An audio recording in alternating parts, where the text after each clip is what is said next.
हात जोडावंच वाटतं की काय म्हणजे किती मला बघायला पण लाज वाटली. मी बघितलं पण नाही.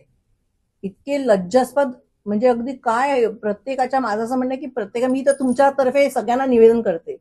प्रत्येकाच्या आयुष्यात तुम्ही कुठलाही माणूस घ्या, सगळ्यात श्रीमंत माणूस पकडा, स्टीव्ह जॉब्स असेल किंवा कोणी असेल किंवा सगळ्यात गरीब पकडा. तुमच्या इथे लिहिलेलं आहे तुम्हाला तेवढं त्रास, आनंद सगळे तुमच्या आयुष्यात येणारच आहे. तुम्ही काही करा, काहीही करा. असं तुम्ही समजू नका की ज्याच्याकडे खूप पैसा आहे. आता माझ्याकडे स्टीव्ह जॉब्सलाच कॅन्सर झालं होतं ना आणि गेला. सो तुमच्याकडे कितीही पैसा असेल तरी तुमच्या नशिबात येत ना भोंदू बाबा त्याच्यापासून. सो मी विनंती करीन तुम्ही या भोंदू बाबांकडे जाणं बंद करा.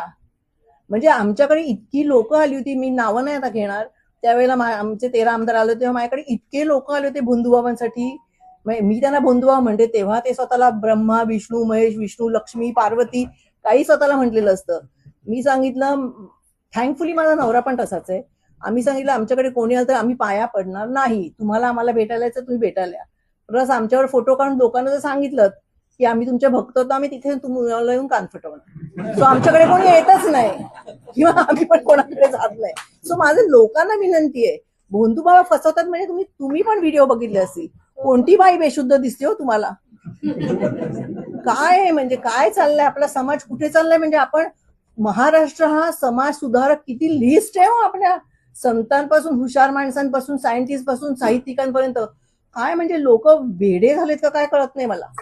बरं काय हा भोंदू बाबा तुमच्या काय नवऱ्याला प्रमोशन मिळवून देणार आहे, काय बदल्या करणार आहे? बरं काय किती पैसा खायचा आणि इथेच ठेवून जायचंय पैसा, तो कोणीही देऊ शकत नाही.